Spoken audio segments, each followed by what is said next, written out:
اللهم صل وسلم وبارك على سيدنا محمد وعلى آله وأصحابه أجمعين. يا مساء الفل والياسمين على أحلى متابعين، يا رب تكونوا بخير وفي أحسن حال وانتوا بتشوفوني النهاردة. عاملين ايه؟ وحشني كتير كتير من الفيديو اللي فات. النهاردة جاي لكم بفيديو جديد وبروتين جديد. طبعا متأخرة عليكم كده بقالي كام يوم، بس صراحة مهلوكة خالص ومشغولة في الشقة، والحمد لله أخيرا الفيديو دوت آخر تجهيزات فرش الشتاء وآخر تنظيفات الشتاء يعني. المهم بقى، طبعا تعالى هقول لكم النهارده انا كنت بعمل ايه. النهارده بقى اليوم دوت شديت الهمه كده وقلت لا يلا بقى ما بديش، عشان خلاص طبعا الجو برد زياده عن اللزوم زي ما انتم شايفين. الجو بقى صراحه بقى ساقع قوي، مش متحمله خلاص ان الشقه تقعد اكتر من كده. طبعا زي ما قلت لكم انا كنت مأخره نفسي، عماله اخر في نفسي كتير قوي عشان خاطر افرش، يعني تبقى الشقه بقى تفضل معايا فتره طويله كده نظيفه، يعني افرش والجو يكون فعلا ساقع. فالشقه بقى كده خلاص محتاجه ان هي تتدفى عشان بقت تلج صراحه. فالمهم بقى شديت الهمه زي ما قلت لكم كده، وسميت الله وقمت واستعنت بالله وقمت بقى عشان اخلص اللي ورايا. دي اخر حاجه انا بعملها في الشقه قبل ما بفرش الشقه، قبلها بيوم يعني. بمسك الحاجات دي كلها اعملها اللي انتوا شايفينها دلوقتي او اللي انتوا لسه هتشوفوها معايا. ما ينفعش افرش شقتي ابدا قبل ما بعمل الحاجات ديت، ما بينفعش ابدا ابدا. عندي التراب، انتوا عارف، انتوا مش متخيلين كميه التراب اللي عندي. انا ببقى مسحه يعني، ممكن امسح يوم التاني بلاقي عندي كميه تراب كأن الشقه عندي مهجوره، والله العظيم حرفيا مش ببالغ ابدا في الكلام، بس يمكن الكاميرا ما تبقاش موضحه عندكم التراب دوت. فطبعا انا ما ينفعش افرش الشقه ابدا عندي الا لما اكون قبلها بيوم لازم ماسكه الشقه كلها مسحاها ومنضفاها، حتى لو انا لسه كنت مسحاها قبلها بيوم ولا حاجه، لازم برضه اعمل العمله دي تاني عشان خاطر طبعا وانا بقى بفرش يعني التراب ما يطلعش على الحاجه. وطبعا التراب بقى بياخد مني وقت وبياخد مني مجهود كبير قوي قبل ما اخلص يعني. بعدين كمان انا لما هنفض التراب هيطلع، يبتدي بقى يطلع لي على الفرش النضيف ويطلع لي على الانتريهات وكده. فانا بقى بمسك الشقه كلها قبلها بيوم. بص هما بيبقوا يومين مرمطه صراحه، بس مش مشكله يعني. هما يعني يومين بيبقوا مهدد حيل صراحه، مش هكدب عليكم بيبقوا مهدد حيل حرفيا. انا ما كنتش فاضيه خالص الايام اللي فاتت ديت، وكان مهدود حيلي في الشقه، بس يعني هي النظافه تستاهل في الاخر. وبعدين احنا العمله اللي احنا عملناها ديت احنا هنقعد عليها بقى ايه يعني كذا شهر قبل ما نفكر ان احنا نشيل حاجه تاني من مكانها. فلازم لما الحاجه تكون مفروشه لازم تكون مفروشه بضمير، يعني لازم تكوني منضفاها من الاعماق، اعماق الاعماق كمان. فالمهم بقى طبعا مسكت المبرد بتاعي زي ما انتم شايفين كده، دخلت بقى بيه على الحمام وقلت له تعالى بقى بالخرطوم. صراحه اول مره اغسله انا كنت على طول بلمعه معاكم، يعني كنت مجرد بس ان انا بلمعه معاكم كده. يعني بجيب حته وبجيب سبونشه واغسل الريش بتاعته. فصراحه كنت خايفه ان انا يعني ان انا اغسله او ان انا اعمل حاجه، معرفش صراحه بيتنضف ازاي يعني قوي. فقلت ما بديهاش، انا كده كده خلاص هركنه مش هولعه تاني او مش هشغله تاني يعني. بقى لي فتره صراحه مش بشغله ولا حتى مروحه، يعني عشان خاطر بيبقى بيبرد المكان قوي. فالمهم بقى طبعا مسكته بقى بالخرطوم زي ما انتم شايفينه، طبعا نزل منه بلاوي، بلاوي حرفيا بلاوي زي المراوح كده اللي انتم شايفينها دي، بس هو اكتر طبعا. وسبته بقى يتصفى لاني كل كميه الميه اللي انا عملتها بالخرطوم يعني بتنزل في الحوض بتاعه من تحت. فالمهم طبعا انا سبته بقى يتصفى كده، ونزل منه كميه تراب، كميه تراب كانت صعبه قوي فيه فعلا. في الجناب اللي بتبقى يعني الجناب ومن ورا كمان بيبقى فيه حاجه زي الحاجه اللي هي بتبرد دي، بتبقى مليانه صراحه تراب. المهم بقى انا نضفته تنظيفه محترمه كده، وزي ما قلت لكم سبته يتصفى. وهنا بقى طلعت جبت اجيب المراوح بتاعتي من بره. ما ينفعش طبعا افرش بقى ومنظر المراوح عندي بالشكل دوت ابدا. طبعا انا بسيبها بقى للاخر. شغلتها بقى ما شغلتهاش تكون لمت شويه تراب كده على شويه التراب اللي عليها. وبعدين ببتدي بقى ان انا اخلعهم في الاخر، مع اني كده برضو كده كده انا مش هشغل المراوح خلاص تاني يعني. الحمد لله الحمد لله اخيرا مش هشغلها تاني، عشان فعلا بتعمل برضو تراب على الحاجه صعبه او في الصيف. فالمهم بقى طبعا، بس انا يعني ما بلبسهاش كفرات صراحه، ما بعرفش البس المراوح عندي كفرات. بشوف ناس كتير يعني عشان تحافظ عليها بتلبسها كفرات عشان ما تلمش تراب تاني. لكن انا صراحه ما بستلطفش الموضوع دوت، ما بحسش ان الكفر بيدي شكل يعني شكل حلو في الاخر للمراوح وكده. فالمهم يعني هو كل واحد على حسب ما بيحب وبيرتاح، بس انا ما برتاحش صراحه، لا هم بيكونوا بسيبهم بس كده يعني. في دخلة الصيف بشغلهم شويه وبرجع اغسلهم تاني عادي، مفيش مشكله. المهم بقى طبعا ان انا الخرطوم صراحه بيساعدني، يعني صراحه بينجزني وبيساعدني. طبعا طول ما انا زي ما انتوا عارفين، طول ما انا صراحه شايله الشقه وبنضف حاجتها، طول ما الخرطوم ده عندي في الحمام صراحه منجز بالنسبه لي وبيريحني كتير قوي. المهم بقى طبعا انا غسلت المراوح زي ما انتوا شايفين كويس قوي، وغسلت الريش بتاعتها وخليتها زي الفل. هسيبها بقى تتصفى. هسيبها تتصفى شويه كتار كمان عشان ما ركبهمش، وبعدين يرجعوا ان هم يصدوا، يعني لو يكون فيهم ميه ولا حاجه يرجعوا يصدوا. المهم بقى طبعا خلاص انا كده خلصت وجيت بقى هنا. دخلت على المعركه بتاعتي. طبعا هنا بقى طبعا انا عندي اوضه الركنه. ما كنتش عملت صراحه، يعني ما نفضتهاش وما عملتش فيها حاجه خالص يعني. هنا الاول بس خليني قبل ما اتكلم معاكم، هنا طبعا جبت الموب، يعني ماما ربنا يخليها لي يا رب ويديها الصحه وطولة العمر. هي راحت جابتها لي صراحه، انا ما روحتش جبتها. يعني هي لما قلت لها يا ماما ده الموب بتاعتي اتكسرت وكده، ف راحت عشان تجيب لي واحده. بعدين راحت لما لقيت صراحه الجردل دوت راحت جابتهولي يعني. هو فعلا احسن يعني، هو كان بالمره صراحه عشان خاطر التانية كل شويه كنت اجيبها وفعلا كان بتتكسر مني. فالمهم بقى طبعا هي جابتهولي، وهو صراحه حلو قوي يعني، عجبني قوي صراحه واحسن من الموب التانية. يعني انا بالنسبه لي صراحه حسيت ان هو احسن من الموب التانية، على الاقل مش كل شويه وانا بنضف يتكسر مني. فالمهم بقى طبعا انا هنا كده كنت بوريهولكوا، يعني بوريكوا الشكل بتاعه. فالمهم طبعا انا هنا صراحه ما كنتش عارفه ان اركب يعني اليد بتاعته ديت، مش عارفه كنت اركبها ازاي. هنا المهم طبعا فكيت قعدت ان انا افكها كده شمال ومره يمين ومره افك فوق وافك تحت لحد ما توصلت يعني النتيجه. المهم انا في اخر لحظه قلت صراحه هي بايظه، قلت اليد بتاعتها بايظه وزعلت قوي وانا بركبها كده واتنكدت صراحه، وقلت طب دلوقتي اعمل ايه يعني؟ هنضف الحيطان بتاعتي بايه وكده. فالمهم بقى فضلت احاول يعني كذا مره لحد ما وصلت للنتيجه الصح وربطت معايا في الاخر يعني. المهم طبعا هنا بصوا، هنا ببص لها بقول مش عارفه صراحه، انا بفك كذا فكيت كذا ايد وجربتها لحد ما وصلت للنتيجه الصح، ان هي اللي انا شايلاها ديت، اللي انا ماسكاها في ايدي ديت. هي اللي كانت المفروض تتربط يعني في اليد. فالمهم هو جاي بقى معاه طبعا الجردل انتوا عارفين، وجاي معاه غيارين مش اكتر من كده. هو صراحة مش غالي يعني، انا كنت بشوفه صراحة بشوفه يعني على النت وكده، وبشوفه في جروبات وكده، فكنت بشوفه اغلى صراحة من اغلى من كده. احنا انتوا عارفين احنا بنجيب كل الحاجات دي عندنا من عند كوكو يعني. فصراحة حاجته بتكون رخيصة يعني اكتر من الجروبات بكتير قوي. يعني انا بلاقي صراحة في الجروبات اسعار الحاجة، يعني اسعار، وعنده بلاقي اسعار تانية خالص. فانا بفضل صراحة ان انا اريح نفسي واجيب كل حاجة من عنده احسن يعني. بتبقى هي وبعدين كمان بلاقي سعرها اقل بكتير يعني. فطبعا احنا كلنا الايام ديت محتاجين ان احنا ندور على الاسعار القليله يعني. طبعا ربنا يكون في عون الجميع. الاسعار دلوقتي بقت صعبه قوي وكل حاجه بقت صعبه، بس ربنا موجود يعني، ربنا الرزاق وربنا اللي بيرزق قادر يرزق يعني، زي ما كان بيرزقنا الاول هيرزقنا دلوقتي اكيد، مفيش كلام يعني. فكلنا بنرمي حمولنا على ربنا. المهم بقى طبعا خلاص انا كده ركبتها وحطيتها بقى على جنب. زي ما قلت لكم بقى هبتدي اخش على المعركه بتاعتي ديت. طبعا انا من ساعه ما نضفت كنت بعمل التنظيفات يعني. طبعا انا عملت معاكم الريسبشن ونضفته تنظيفه محترمه قوي. وطبعا عندي اوضه الاطفال صراحه مش محتاجه ان انا اشيل تحت السراير واعمل كده، عشان خاطر انا كنت لسه نقلها معاكم قبل ما اشيل الشقه على طول يعني، قبل ما انضف تنظيفه الشتاء كنت لسه نقلها معاكم. فطبعا هي نظيفه، تحت الدولاب نضيف، تحت السراير، فوق الدولاب، كل حاجه عندي نضيفه فيها. فانا صراحه ما كانتش محتاجه ان انا اعملها يعني، الحاجه اللي مش محتاجه اعملها ما بعملهاش. ما بحس ان هي نظيفه يعني. فالمهم طبعا وانا عندي تحت السراير كده كده مش بحط يعني الهدوم الشتوي، ومش بحط البطاطين والحاجات دي. فانا كده كده عندي تحت السراير نظيفه، يعني مش متبهدله ولا حاجه، أنا لسه كنت عاملاها. فمش محتاجه ان انا اعملها تاني. المهم بقى طبعا هنا عندي اوضه الركن سبتها بقى للاخر كده، وهي صراحه اللي كانت محتاجه فعلا تتنضف قبل ما افرش الشقه، كانت مليانه كميه تراب. كميه تراب صعب فعلا قوي. فالمهم بقى طبعا قلت بقى ان انا هشيل طبعا الفرش كمان اللي انا فرشاه دوت، عشان خاطر وانا بفرش ما بقاش عندي زحمه غسيل. انتوا عارفين طبعا لما بنيجي نفرش الشقه بنطلع بقى زحمة غسيل، بتبقى صعبة أوي زحمة الغسيل ديت. وزحمة الغسيل ديت صراحة لما بتملالي الباسكت كده بحس ان انا ما عملتش حاجة يعني. الغسيل لما بيكون كتير في الباسكت كتير كده، او يكون في مكان بره، تحسي ان انتي ما نضفتيش الشقة ولا عملتي اي حاجة. بحس ان نظافة الشقة كلها بتبان في الاخر لما بيكون الباسكت بتاعي مفيهوش غسيل. فالمهم بقى انا طبعا معوده نفسي قبلها بيوم كده بشيل بقى الفرش دوت احطه في الغساله اغسله يعني، بحيث ان ما يبقاش عندي غسيل وانا بفرش يعني. وبعدين كمان عشان يبقى الفرش يكون سهل عليا، طبعا انا بالنسبه لي بفرش الشقه كلها في يوم واحد.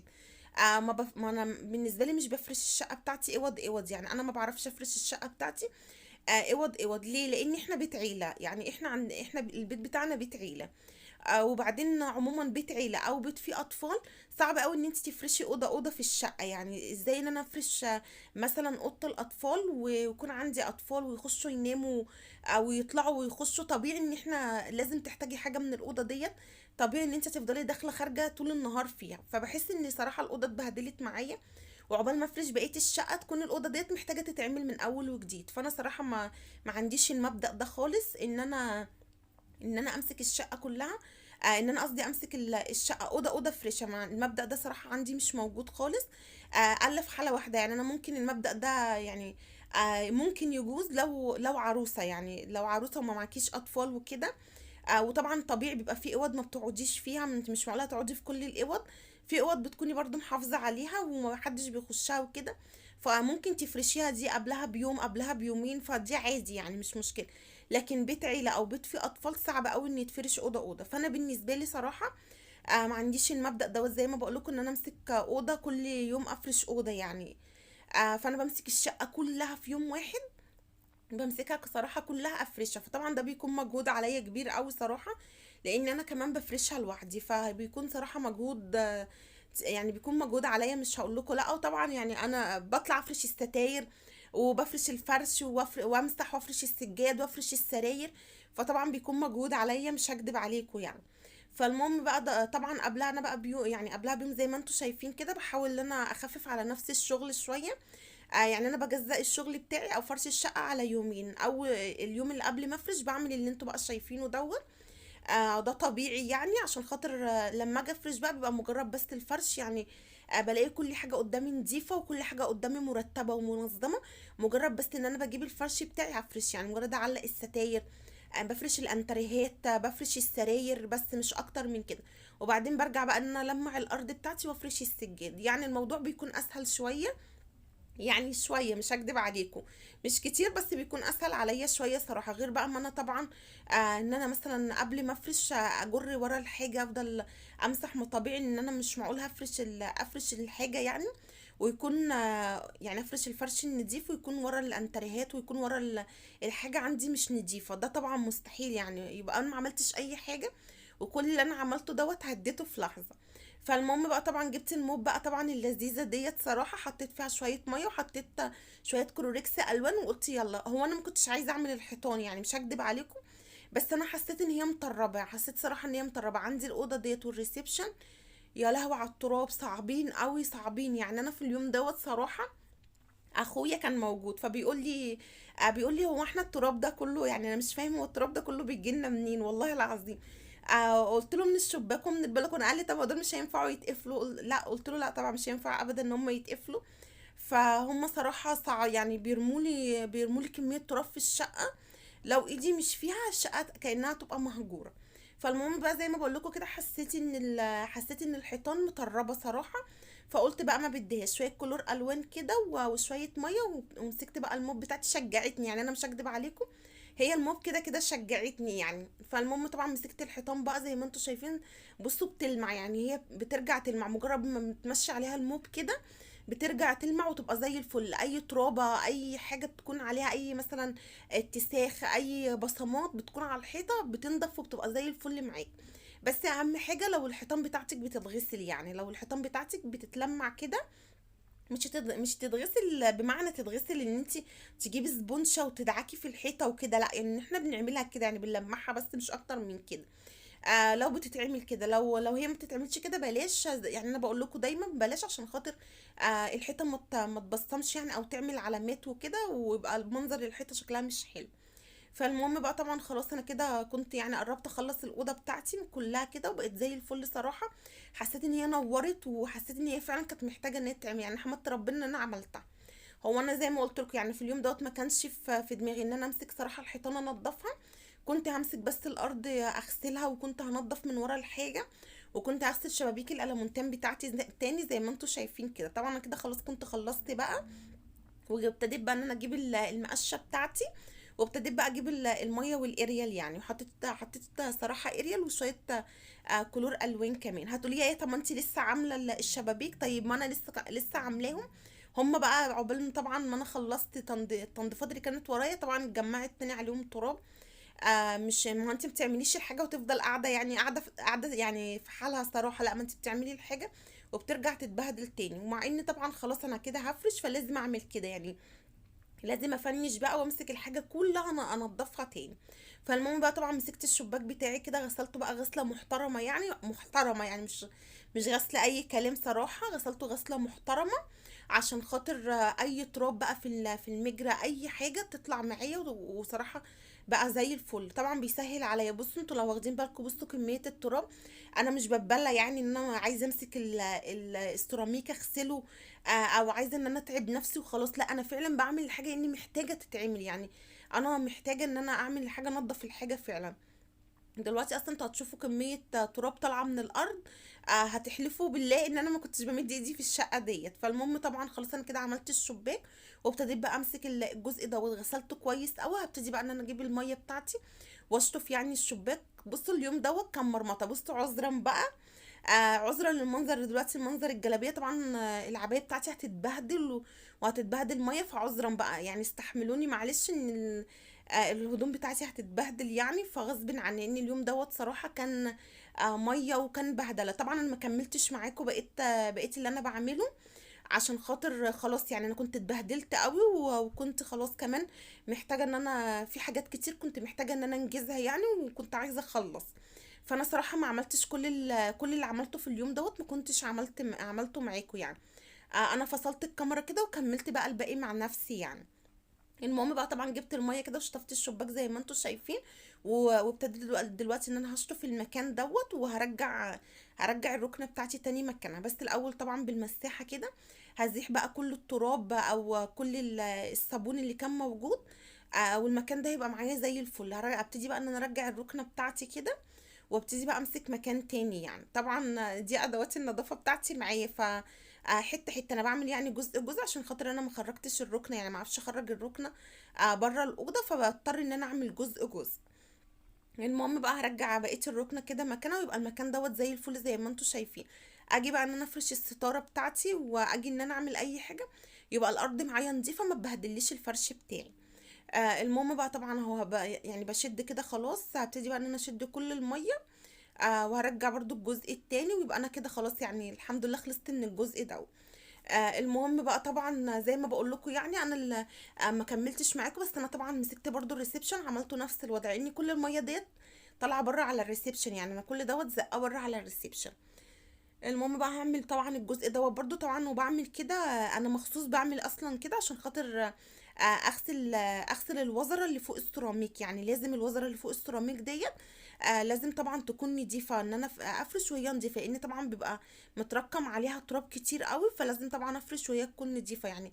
ورا الانتريهات بره كلها بتبقى متجمعه عليها كميه تراب كده، وما ينفعش ان انا يعني ما ينفعش ان انا افرش واسيب كميه التراب ديت اللي عليها. فالمهم بقى طبعا همسك بقى طبعا ورا ترابيزه الشاشه برضه هعمل نفس النظام. وهنا بقى هتشوفوا بجد الطينه وهي طالعه يعني، هتشوفوا دلوقتي كميه التراب، طبعا الميه لما بتيجي على التراب بتعمل طينه. بصوا لو انتوا واخدين بالكم، بصوا عامله ازاي يعني، تحس اني مش فاهمه في ايه، انا مش فاهمه التراب ده بيجي لي منين والله العظيم. فالمهم طبعا كده كده عموما يعني، انا الصراحه بقول الستاير برضو لما بتكون، بصوا، لا مش حاجه طبيعيه فعلا. انا بقول يعني ان انا لما بيكون صراحة لما بيكون الستاير مفروشة برضو والسجاد وكده، برضو بيحوش عني تراب يعني، مش هقول لكم لا صراحة. هو بيحوش عني تراب ان هو يخش جوه الشقة، بس هي التراب دوت بيجي على الستاير يعني. طبعا عشان كده على طول انا ببقى بشيل الستاير، لان الستاير زي ما بقول لكم الستاير بالذات الشيفون دي مش من المستحب ان التراب يمسك فيها، لان طبعا بيخليها تبوظ يعني، بيخليها ان هي تدوب. المهم طبعا هدعك بقى المكان دوت كويس، وابتدي بقى ان انا اشطفه يعني، وادعك السفر برضو كويس قوي، وابتدي بقى ان انا اطلع كل التينه. طبعا انا طلعت تينه كتير قوي بره يعني، وطلعت ترابه كتير قوي بره في الريسبشن، كل ده بقى طلع على الريسبشن كده. وطبعا بقى الريسبشن دوت يعني ده بقى انا فصلت الكاميرا بقى، وعشان خاطر زي ما قلت لكم، بص انا كده هدومي اتبهدلت، وانا كنت صراحة يعني كنت محتاجة اكون براحتي اكتر يعني. فالمهم بقى طبعا انا هنجز معاكم بقى، وان شاء الله باذن الله هتشوفوا بقى يعني اخيرا بقى اخيرا الحمد لله باركولي فرشت الشقة. يعني صراحة بعد صراحة معاناة يعني، بس الموضوع في الاخر بيستاهل. يعني انتوا عارفين تاني يوم لما بصحى كده وبلاقي الشقة بتاعتي كلها نظيفة وزي الفل، صراحة بحس براحة، يعني بحس فعلا براحة نفسية مش طبيعية. يعني فعلا ما بتلاقي الشقة كل تاني يوم بقى بتصحي كل حاجة عندك نظيفة وكل حاجة ريحتها حلوة، وريحة النظافة طالعة من الشقة كده، بتحسي براحة نفسية. يعني أنا بالنسبة لي النظافة هي الراحة النفسية صراحة. فالمهم بقى خلاص أنا كده هبتدي أجر كل الصابون اللي انتوا شايفينه دوت، وهدلق برضو مية تاني وهرجع بقى، هبتدي ان انا ارجع الحاجة كده مكانها. هطلع بقى للريسبشن ودلوقتي اقول لكم سلام.